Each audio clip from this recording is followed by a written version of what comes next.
नमस्कार खबरों के इस बुलेटिन में तुहाडा स्वागत है। मैं हां रमा शंकर। पहला पेश ने चोण दीआं खबरां।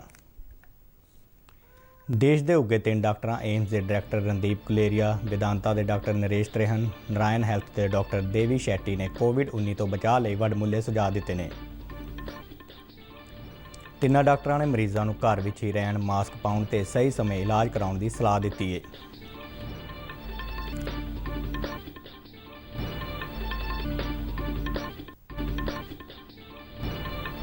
केंद्र सरकार ने कहा है कि देश के 140 ਜ਼ਿਲ੍ਹਿਆਂ ਵਿੱਚ कोरोना लाग दर 15% तो ਵਧੇਰੇ होना चिंता का मुख्य कारण है।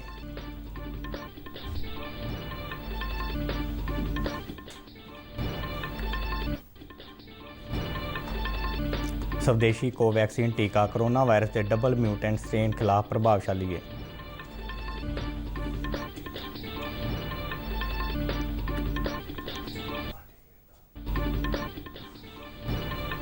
पश्चिम बंगाल में विधानसभा चोणों के 6वें गेड़ तहत मतदान शुरू।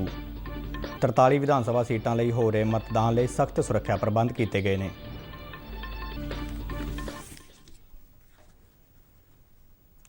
तो हुण खबरां विस्तार नाल। देश के उगे 3 डॉक्टर एम्स के डायरैक्टर रणदीप गुलेरिया, वेदांता के डॉक्टर नरेश त्रेहन, नारायण हैल्थ के डॉक्टर देवी शेट्टी ने कोविड-19 तो बचाव लई वडमुले सुझाव दिते ने। तिन्नां डॉक्टरां ने मरीजों को घर विच ही रहण, मास्क पाउण ते सही समय इलाज कराउण की सलाह दी है। डॉक्टरां ने दस्सिया है कि कोरोना पीड़ित मरीज हर 6 घंटे में ऑक्सीजन की वरतों करते रहन। डॉक्टरां का कहना है कि सिर्फ 50% कोरोना मरीज ही गंभीर तौर पर बीमार होंदे ने। थोड़े ही लोगों को रेमडेसिविर दवाई की लोड़ पैंदी है।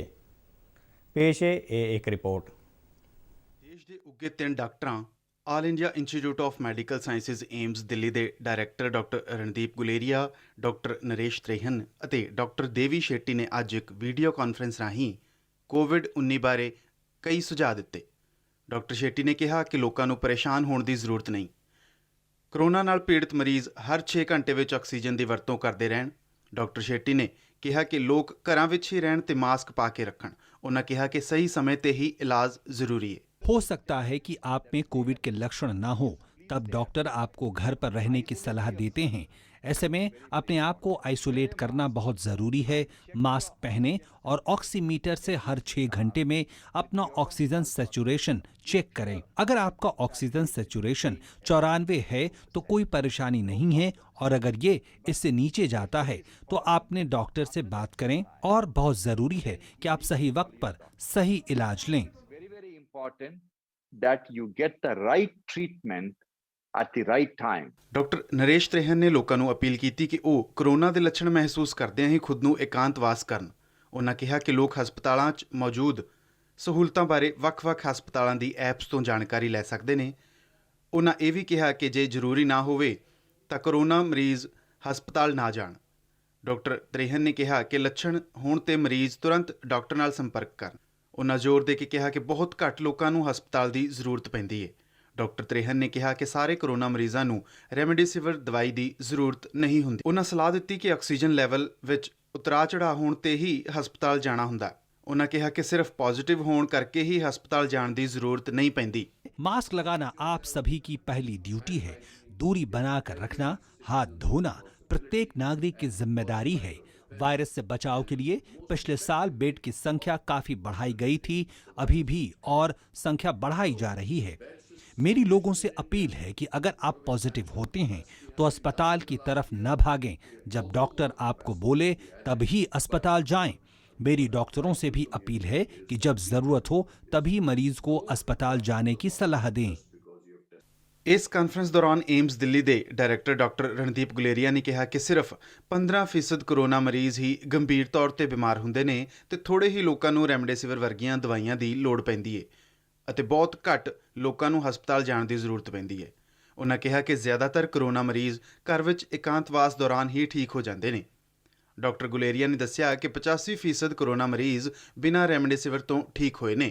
आमतौर पर सर्दी में हम पैरासीटामोल और शरीर में पानी की उचित मात्रा रखकर उसको ठीक कर सकते हैं।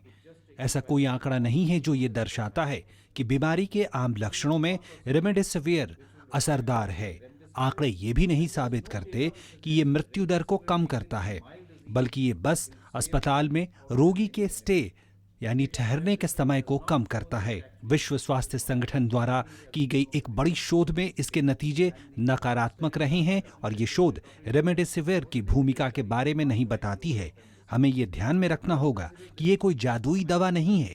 ਡਾਕਟਰ ਰਣਦੀਪ ਗੁਲੇਰੀਆ ਨੇ ਕਿਹਾ ਕਿ ਜ਼ਿਆਦਾਤਰ ਲੋਕਾਂ ਨੂੰ ਵਿਸ਼ੇਸ਼ ਇਲਾਜ ਦੀ ਜ਼ਰੂਰਤ ਨਹੀਂ ਪੈਂਦੀ। ਉਹਨਾਂ ਕਿਹਾ ਕਿ ਬਿਨਾਂ ਜ਼ਰੂਰਤ ਤੋਂ ਆਕਸੀਜਨ ਨਾ ਲਈ ਜਾਵੇ ਕਿਉਂਕਿ ਆਕਸੀਜਨ ਸਿਰਫ ਗੰਭੀਰ ਮਰੀਜ਼ਾਂ ਲਈ ਹੀ। ਏਮਸ ਦੇ ਡਾਇਰੈਕਟਰ ਨੇ ਕਿਹਾ ਕਿ ਲੋਕਾਂ ਨੂੰ ਕੋਰੋਨਾ ਵੈਕਸੀਨ ਲੈਣ ਤੋਂ ਬਾਅਦ ਵੀ ਮਾਸਕ ਪਾਉਣਾ ਚਾਹੀਦਾ ਹੈ। ਉਹਨਾਂ ਜ਼ੋਰ ਦੇ ਕੇ ਕਿਹਾ ਕਿ ਕੋਵਿਡ ਪ੍ਰੋਟੋਕੋਲ ਦਾ ਪਾਲਣ ਕਰਨਾ ਸਭ ਤੋਂ ਜ਼ਰੂਰੀ ਹੈ। ਡਾਕਟਰ ਗੁਲੇਰੀਆ ਨੇ ਲੋਕਾਂ ਨੂੰ ਕੋਰੋਨਾ ਤੋਂ ਬਚਾਅ ਲਈ ਭੀੜ-ਭਾੜ ਵਾਲੀਆਂ ਥਾਵਾਂ ਤੇ ਜਾਣ ਤੋਂ ਗੁਰੇਜ਼ ਕਰਨ ਦੀ ਅਪੀਲ ਵੀ ਕੀਤੀ। ਕੇਂਦਰੀ ਸਿਹਤ ਮੰਤਰਾਲਾ ਨੇ ਕਿਹਾ ਹੈ ਕਿ ਦੇਸ਼ ਵਿੱਚ ਇਸ ਵੇਲੇ 146 ਜ਼ਿਲ੍ਹੇ ਅਜਿਹੇ ਨੇ ਜਿੱਥੇ ਕੋਵਿਡ ਪੋਜ਼ਿਟਿਵਿਟੀ ਦਰ 15% ਤੋਂ ਵਧੇਰੇ ਹੈ, ਜੋ ਚਿੰਤਾ ਦਾ ਵਿਸ਼ਾ ਹੈ। ਸਰਕਾਰ ਇਹਨਾਂ ਜ਼ਿਲ੍ਹਿਆਂ ਵਿੱਚ ਸਥਿਤੀ ਨੂੰ ਕਾਬੂ ਕਰਨ ਤੇ ਕੇਂਦਰਿਤ ਹੈ। ਨਵੀਂ ਦਿੱਲੀ ਵਿੱਚ ਮੀਡੀਆ ਨੂੰ ਸੰਬੋਧਨ ਕਰਦਿਆਂ ਕੇਂਦਰੀ ਸਿਹਤ ਸਕੱਤਰ ਰਾਜੇਸ਼ ਭੂਸ਼ਣ ਨੇ ਕਿਹਾ ਹੈ ਕਿ ਕੇਂਦਰ ਤੇ ਸੂਬਾ ਸਰਕਾਰਾਂ ਮਹਾਮਾਰੀ ਤੋਂ ਬਾਹਰ ਆਉਣ ਲਈ ਆਪਣੇ ਸਾਰੇ ਸੰਭਵ ਯਤਨ ਕਰ ਰਹੀਆਂ ਨੇ। ਉਹਨਾਂ ਕਿਹਾ ਕਿ ਕੋਵਿਡ-19 ਦੀ ਮੌਤ ਦਰ ਘਟ ਰਹੀ ਹੈ ਅਤੇ ਇਸ ਵੇਲੇ ਇਹ 1.17% ਹੈ।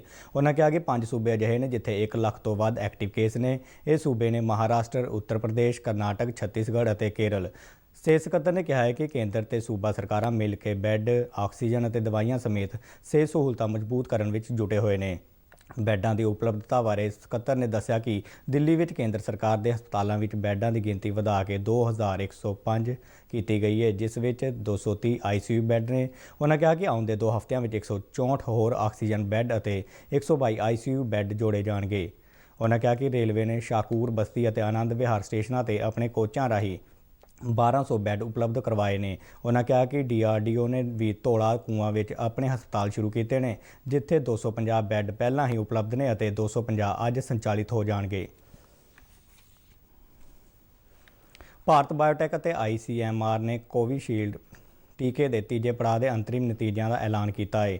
ਨਤੀਜਿਆਂ ਵਿੱਚ ਸਾਹਮਣੇ ਆਇਆ ਕਿ ਕੋਵੈਕਸੀਨ ਟੀਕੇ ਦਾ ਅੰਤਰਿਮ ਕਲੀਨਿਕਲ ਪ੍ਰਭਾਵ 78% ਹੈ। ਬਿਆਨ ਵਿੱਚ ਇਹ ਵੀ ਕਿਹਾ ਗਿਆ ਹੈ ਕਿ ਗੰਭੀਰ ਕੋਵਿਡ-19 ਬਿਮਾਰੀ ਖਿਲਾਫ ਇਸ ਟੀਕੇ ਦਾ ਪ੍ਰਭਾਵ 100% ਹੈ। ਕੰਪਨੀ ਵੱਲੋਂ ਜਾਰੀ ਬਿਆਨ ਵਿੱਚ ਕਿਹਾ ਗਿਆ ਹੈ ਕਿ ਦੂਜੇ ਅੰਤਰਿਮ ਨਤੀਜਿਆਂ ਨੇ ਭਾਰਤ ਵਿੱਚ ਬਣੇ ਕੋਵਿਡ-19 ਟੀਕੇ ਨੇ ਗੰਭੀਰ ਕੋਵਿਡ-19 ਬਿਮਾਰੀ ਖਿਲਾਫ ਮਜ਼ਬੂਤ ਮੁੱਢਲੇ ਪ੍ਰਭਾਵ ਦਿਖਾਏ ਸਨ। ਭਾਰਤੀ ਡਾਕਟਰੀ ਖੋਜ ਪ੍ਰੀਸ਼ਦ ICMR ਨੇ ਇੱਕ ਅਧਿਐਨ ਤੋਂ ਪਤਾ ਲਗਾਇਆ ਹੈ ਕਿ ਦੇਸ਼ ਵਿੱਚ ਪੈਦਾ ਕੀਤੀ ਗਈ ਕੋਵੈਕਸੀਨ ਕੋਰੋਨਾ ਵਾਇਰਸ ਦੇ ਡਬਲ ਮਿਊਟੈਂਟ ਸਟ੍ਰੇਨ ਖਿਲਾਫ ਵੀ ਪ੍ਰਭਾਵਸ਼ਾਲੀ ਹੈ। ਭਾਰਤ ਦੇ ਕੁਝ ਖੇਤਰਾਂ ਅਤੇ ਕਈ ਹੋਰ ਦੇਸ਼ਾਂ ਵਿੱਚ ਪਾਏ ਗਏ ਡਬਲ ਮਿਊਟੈਂਟ ਸਟ੍ਰੇਨ SARS-CoV-2 ਵਿਰੁੱਧ ਪ੍ਰਭਾਵਸ਼ਾਲੀ ਪਾਇਆ ਗਿਆ ਹੈ। ਰਾਸ਼ਟਰੀ ਵਾਇਰੋਲੋਜੀ ਸੰਸਥਾ ਨੇ ਦੱਸਿਆ ਕਿ ਕੋਵੈਕਸੀਨ ਵਿੱਚ ਬਰਤਾਨੀਆ ਅਤੇ ਬ੍ਰਾਜ਼ੀਲ ਦੇ ਵਾਇਰਸ ਨੂੰ ਬੇਅਸਰ ਕਰਨ ਦੀ ਸਮਰੱਥਾ ਹੈ। ਸੀਰਮ ਇੰਸਟੀਚਿਊਟ ਆਫ ਇੰਡੀਆ ਨੇ ਸੂਬਾ ਸਰਕਾਰਾਂ ਅਤੇ ਦੇਸ਼ ਦੇ ਨਿੱਜੀ ਹਸਪਤਾਲਾਂ ਲਈ ਆਪਣੀ ਕੋਵਿਸ਼ੀਲਡ ਵੈਕਸੀਨ ਦੀ ਕੀਮਤ ਦਾ ਐਲਾਨ ਕਰ ਦਿੱਤਾ ਹੈ। ਸੂਬਾ ਸਰਕਾਰਾਂ ਨੂੰ ਵੈਕਸੀਨ ਦੀ ਪ੍ਰਤੀ ਖੁਰਾਕ ਲਈ 400 ਰੁਪਏ ਅਤੇ ਨਿੱਜੀ ਹਸਪਤਾਲਾਂ ਨੂੰ 600 ਰੁਪਏ ਅਦਾ ਕਰਨੇ ਹੋਣਗੇ। ਭਾਰਤ ਵਿੱਚ ਕੋਵਿਸ਼ੀਲਡ ਵੈਕਸੀਨ ਦੀ ਨਿਰਮਾਤਾ ਕੰਪਨੀ ਨੇ ਦੇਸ਼ ਵਿੱਚ ਟੀਕਾਕਰਨ ਅਭਿਆਨ ਨੂੰ ਤੇਜ਼ ਕਰਨ ਲਈ ਕੇਂਦਰ ਵੱਲੋਂ ਹਾਲ ਹੀ ਵਿੱਚ ਦਿੱਤੀ ਗਈ ਛੋਟ ਦੇ ਮੱਦੇਨਜ਼ਰ ਕੀਮਤਾਂ ਬਾਰੇ ਇਹ ਐਲਾਨ ਕੀਤਾ ਹੈ। ਨਵੇਂ ਪ੍ਰਬੰਧਾਂ ਤਹਿਤ ਵੈਕਸੀਨ ਨਿਰਮਾਤਾ ਅਤੇ ਸਪਲਾਈਕਰਤਾ ਆਪਣੀ ਕੋਵਿਡ ਵੈਕਸੀਨ ਦਾ 50% ਕੇਂਦਰ ਨੂੰ ਅਤੇ 50% ਸੂਬਾ ਸਰਕਾਰਾਂ ਅਤੇ ਖੁੱਲ੍ਹੇ ਬਾਜ਼ਾਰ ਵਿੱਚ ਨਿੱਜੀ ਹਸਪਤਾਲਾਂ ਨੂੰ ਵੇਚਣਗੇ। ਸੀਰਮ ਇੰਸਟੀਚਿਊਟ ਆਫ ਇੰਡੀਆ ਨੇ ਪ੍ਰੈਸ ਰਿਲੀਜ਼ ਜਾਰੀ ਕਰਕੇ ਕਿਹਾ ਹੈ ਕਿ ਨਵੇਂ ਨਿਰਦੇਸ਼ ਨਾਲ ਵੈਕਸੀਨ ਦਾ ਉਤਪਾਦਨ ਵਧਾਉਣ ਵਿੱਚ ਮਦਦ ਮਿਲੇਗੀ ਅਤੇ ਸੂਬਿਆਂ, ਨਿੱਜੀ ਹਸਪਤਾਲਾਂ ਅਤੇ ਟੀਕਾਕਰਨ ਕੇਂਦਰਾਂ ਨੂੰ ਇਹ ਆਸਾਨੀ ਨਾਲ ਉਪਲਬਧ ਹੋ ਸਕੇਗਾ। ਕੋਰੋਨਾ ਮਹਾਮਾਰੀ ਦਾ ਪ੍ਰਭਾਵ ਪੰਜਾਬ ਵਿੱਚ ਵੀ ਲਗਾਤਾਰ ਜਾਰੀ ਹੈ। ਬੀਤੇ ਦਿਨ 4970 ਨਵੇਂ ਕੋਰੋਨਾ ਮਾਮਲੇ ਸਾਹਮਣੇ ਆਉਣ ਨਾਲ ਸੂਬੇ ਵਿੱਚ ਹੁਣ ਤੱਕ ਐਕਟਿਵ ਕੇਸਾਂ ਦੀ ਗਿਣਤੀ 38866 ਹੋ ਗਈ ਹੈ। ਪੰਜਾਬ ਦੇ ਸਿਹਤ ਵਿਭਾਗ ਅਨੁਸਾਰ ਬੀਤੇ ਦਿਨ ਕੋਰੋਨਾ ਕਾਰਨ ਸੂਬੇ ਵਿੱਚ 69 ਹੋਰ ਮੌਤਾਂ ਦਰਜ ਕੀਤੀਆਂ ਗਈਆਂ ਨੇ ਅਤੇ ਪਿਛਲੇ 24 ਘੰਟਿਆਂ ਦੌਰਾਨ 2727 ਮਰੀਜ਼ਾਂ ਦੇ ਠੀਕ ਹੋ ਕੇ ਘਰੀ ਪਰਤਣ ਦੀ ਖਬਰ ਹੈ। ਮੌਜੂਦਾ ਹਾੜੀ ਸੀਜ਼ਨ ਦੌਰਾਨ ਪਟਿਆਲਾ ਜ਼ਿਲ੍ਹੇ ਦੀਆਂ ਮੰਡੀਆਂ ਵਿੱਚ ਨਿਰਧਾਰਤ ਟੀਚੇ ਦੀ 74% ਕਣਕ ਦੀ ਆਮਦ ਹੋ ਚੁੱਕੀ ਹੈ।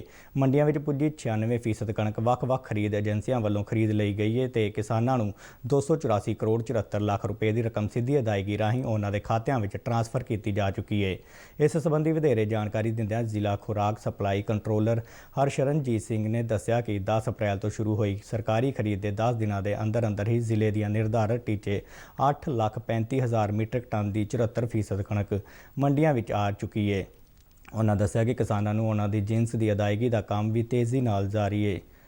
ਕਿਸਾਨਾਂ ਨੇ ਕਣਕ ਦੀ ਖਰੀਦ ਦੀ ਰਕਮ ਸਿੱਧੇ ਉਹਨਾਂ ਦੇ ਖਾਤਿਆਂ ਵਿੱਚ ਆਉਣ ਤੇ ਖੁਸ਼ੀ ਜ਼ਾਹਰ ਕੀਤੀ। ਪੱਛਮ ਬੰਗਾਲ ਵਿੱਚ ਵਿਧਾਨ ਸਭਾ ਚੋਣਾਂ ਦੇ 6ਵੇਂ ਗੇੜ ਤਹਿਤ ਮਤਦਾਨ ਸ਼ੁਰੂ ਹੋ ਗਿਆ ਹੈ। ਮਤਦਾਨ ਲਈ ਸਖਤ ਸੁਰੱਖਿਆ ਪ੍ਰਬੰਧ ਕੀਤੇ ਗਏ ਨੇ। ਮਤਦਾਨ ਸਵੇਰੇ 7 ਵਜੇ ਤੋਂ ਸ਼ਾਮ 6:30 ਵਜੇ ਤੱਕ ਹੋਵੇਗਾ। 6ਵੇਂ ਗੇੜ ਤਹਿਤ 4 ਜ਼ਿਲ੍ਹਿਆਂ ਵਿੱਚ ਪੈਂਦੇ 43 ਵਿਧਾਨ ਸਭਾ ਹਲਕਿਆਂ ਵਿੱਚ ਮਤਦਾਨ ਕਰਵਾਇਆ ਜਾ ਰਿਹਾ ਹੈ। ਸੂਬੇ ਦੀਆਂ ਕੁੱਲ 294 ਸੀਟਾਂ ਵਿੱਚ 180 ਸੀਟਾਂ ਤੇ ਪਹਿਲਾਂ ਹੀ ਮਤਦਾਨ ਮੁਕੰਮਲ ਹੋ ਚੁੱਕਾ ਹੈ। 6ਵੇਂ ਪੜਾਅ ਤੇ 43 ਵਿਧਾਨ ਸਭਾ ਸੀਟਾਂ ਲਈ ਵੋਟਾਂ ਪਾਉਣ ਲਈ 10,897 ਮਤਦਾਨ ਕੇਂਦਰ ਬਣਾਏ ਗਏ ਨੇ। 306 ਉਮੀਦਵਾਰ ਚੋਣ ਮੈਦਾਨ ਵਿੱਚ ਨੇ। ਭਾਰਤੀ ਜਨਤਾ ਪਾਰਟੀ ਤੇ ਤ੍ਰਿਣਮੂਲ ਕਾਂਗਰਸ ਸਾਰੀਆਂ 43 ਸੀਟਾਂ ਤੇ ਚੋਣ ਲੜ ਰਹੀਆਂ ਨੇ, ਜਦਕਿ ਕਾਂਗਰਸ ਨੇ 12 ਅਤੇ ਮਾਰਕਸਵਾਦੀ ਕਮਿਊਨਿਸਟ ਪਾਰਟੀ ਨੇ 23 ਉਮੀਦਵਾਰ ਖੜੇ ਕੀਤੇ ਨੇ। ਇਸੇ ਦੌਰਾਨ ਚੋਣ ਕਮਿਸ਼ਨ ਨੇ ਪੱਛਮ ਬੰਗਾਲ ਵਿਧਾਨ ਸਭਾ ਚੋਣਾਂ ਦੇ ਬਾਕੀ ਰਹਿੰਦੇ 3 ਪੜਾਵਾਂ ਦੀਆਂ ਚੋਣਾਂ ਇੱਕੋ ਗੇੜ ਤਹਿਤ ਕਰਵਾਉਣ ਲਈ ਤ੍ਰਿਣਮੂਲ ਕਾਂਗਰਸ ਦੀ ਮੰਗ ਖਾਰਜ ਕਰ ਦਿੱਤੀ ਹੈ। ਚੋਣ ਕਮਿਸ਼ਨ ਨੇ ਕਿਹਾ ਹੈ ਕਿ ਇੱਕੋ ਵਾਰ 3 ਪੜਾਅ ਦੀਆਂ ਚੋਣਾਂ ਕਰਾਉਣਾ ਵਿਵਹਾਰਿਕ ਸੁਝਾਅ ਨਹੀਂ ਹੈ। ਏਅਰ ਇੰਡੀਆ ਨੇ ਕਿਹਾ ਹੈ ਕਿ ਬਰਤਾਨੀਆ ਵੱਲੋਂ ਐਲਾਨੀਆਂ ਗਈਆਂ ਪਾਬੰਦੀਆਂ ਨੂੰ ਵੇਖਦਿਆਂ ਭਾਰਤ ਤੇ ਬਰਤਾਨੀਆ ਵਿਚਾਲੇ ਸਾਰੀਆਂ ਉਡਾਨਾਂ ਆਉਂਦੇ ਸ਼ਨੀਵਾਰ ਤੋਂ ਲੈ ਕੇ ਇਸ ਮਹੀਨੇ ਦੇ ਅੰਤ ਤੱਕ ਰੱਦ ਰਹਿਣਗੀਆਂ। ਕੰਪਨੀ ਅਨੁਸਾਰ ਉਡਾਨਾਂ ਦੇ ਪ੍ਰੋਗਰਾਮ ਵਿੱਚ ਫੇਰਬਦਲ, ਰਿਫੰਡ ਅਤੇ ਛੋਟ ਸੰਬੰਧੀ ਜਾਣਕਾਰੀ ਉਚਿਤ ਸਮੇਂ ਤੇ ਯਾਤਰੀਆਂ ਨੂੰ ਭੇਜ ਦਿੱਤੀ ਜਾਵੇਗੀ। ਹਾਲਾਂਕਿ ਏਅਰ ਇੰਡੀਆ ਨੇ ਕਿਹਾ ਹੈ ਕਿ ਇਸ ਪਾਬੰਦੀ ਦੌਰਾਨ ਬਰਤਾਨੀਆ ਤੋਂ ਦਿੱਲੀ ਅਤੇ ਮੁੰਬਈ ਲਈ ਹਫ਼ਤੇ ਵਿੱਚ ਇੱਕ ਉਡਾਨ ਭਰਨ ਤੇ ਕੰਮ ਕਰ ਰਹੀ ਹੈ। ਰਾਸ਼ਟਰੀ ਉਡਾਨ ਕੰਪਨੀ ਨੇ ਕਿਹਾ ਹੈ ਕਿ ਪਾਬੰਦੀਆਂ ਦੀ ਮਿਆਦ ਸਮਾਪਤ ਹੋਣ ਮਗਰੋਂ ਦਿੱਲੀ ਅਤੇ ਮੁੰਬਈ ਤੋਂ ਬਰਤਾਨੀਆ ਲਈ ਨਿਰਧਾਰਤ ਉਡਾਨਾਂ ਸੰਬੰਧੀ ਜਾਣਕਾਰੀ ਜਨਤਕ ਪੋਰਟਲ ਅਤੇ ਮੀਡੀਆ ਰਾਹੀਂ ਉਚਿਤ ਸਮੇਂ ਤੇ ਦਿੱਤੀ ਜਾਵੇਗੀ। ਸਿੱਖ ਰੈਜੀਮੈਂਟ ਸੈਂਟਰ ਵਿੱਚ ਫੌਜ ਦੀ ਭਰਤੀ ਲਈ ਝਾਰਖੰਡ ਦੇ ਰਾਮਗੜ੍ਹ ਵਿੱਚ 25 ਅਪ੍ਰੈਲ ਨੂੰ ਹੋਣ ਵਾਲੀ ਸਾਂਝੀ ਦਾਖਲਾ ਪ੍ਰੀਖਿਆ ਅਗਲੇ ਹੁਕਮਾਂ ਤੱਕ ਮੁਲਤਵੀ ਕਰ ਦਿੱਤੀ ਗਈ ਹੈ। ਇਸ ਪ੍ਰੀਖਿਆ ਲਈ ਆਉਂਦੀਆਂ ਤਰੀਕਾਂ ਦਾ ਐਲਾਨ ਬਾਅਦ ਵਿੱਚ ਕੀਤਾ ਜਾਵੇਗਾ। 25 ਅਪ੍ਰੈਲ ਨੂੰ ਹੀ ਲੁਧਿਆਣਾ ਵਿੱਚ ਹੋਣ ਵਾਲੀ ਸਿਪਾਹੀ ਜਨਰਲ ਡਿਊਟੀ ਦੀ ਦਾਖਲਾ ਪ੍ਰੀਖਿਆ ਵੀ ਮੁਲਤਵੀ ਕਰ ਦਿੱਤੀ ਗਈ ਹੈ। ਭਰਤੀ ਡਾਇਰੈਕਟਰ ਜਨਰਲ ਸੰਜੀਵ ਐਨ ਨੇ ਕਿਹਾ ਹੈ ਕਿ ਪ੍ਰੀਖਿਆ ਲਈ ਨਵੀਆਂ ਤਰੀਕਾਂ ਬਾਰੇ ਬਾਅਦ ਵਿੱਚ ਦੱਸਿਆ ਜਾਵੇਗਾ। 7 ਔਰਤਾਂ ਸਮੇਤ ਭਾਰਤ ਦੇ 8 ਮੁੱਕੇਬਾਜ਼ਾਂ ਨੇ ਪੋਲੈਂਡ ਦੇ ਕਿਲਸੇ ਵਿੱਚ ਚੱਲ ਰਹੀ ਵਿਸ਼ਵ ਯੂਥ ਚੈਂਪੀਅਨਸ਼ਿਪ ਦੇ ਫਾਈਨਲ ਵਿੱਚ ਥਾਂ ਬਣਾ ਲਈ ਹੈ, ਜੋ ਦੇਸ਼ ਲਈ ਨੌਜਵਾਨ ਵਰਗ ਦੀ ਇੱਕ ਨਾਮੀ ਮੁਕਾਬਲੇ ਵਿੱਚ ਮਹੱਤਵਪੂਰਨ ਉਪਲਬਧੀ ਹੈ।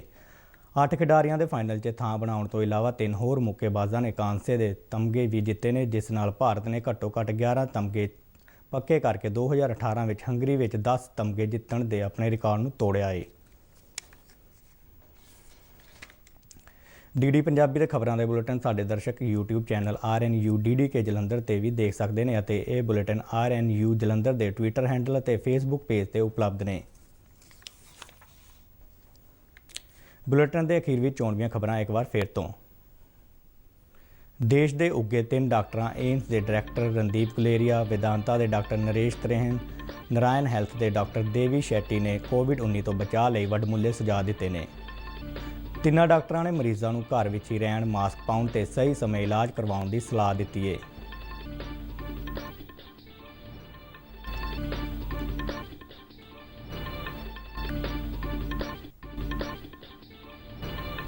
ਕੇਂਦਰ ਸਰਕਾਰ ਨੇ ਕਿਹਾ ਹੈ ਕਿ ਦੇਸ਼ ਦੇ 146 ਜ਼ਿਲ੍ਹਿਆਂ ਵਿੱਚ ਕਰੋਨਾ ਲਾਗ ਦਰ 15% ਤੋਂ ਵਧੇਰੇ ਹੋਣਾ ਚਿੰਤਾ ਦਾ ਮੁੱਖ ਕਾਰਨ ਹੈ।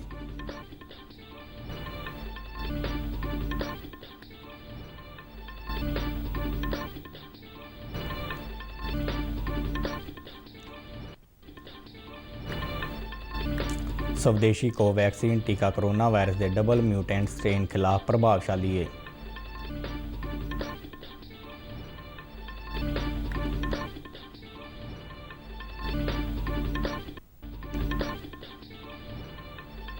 पश्चिम बंगाल विच विधान सभा चोणां दे 6वें गेड़ तहत मतदान शुरू। 43 विधान सभा सीटां लई हो रहे मतदान लई सख्त सुरक्षा प्रबंध किए गए ने। ਤੇ ਇਸ ਦੇ ਨਾਲ ਹੀ ਖਬਰਾਂ ਦਾ ਇਹ ਬੁਲੇਟਿਨ ਖਤਮ ਹੋਇਆ। ਨਮਸਕਾਰ।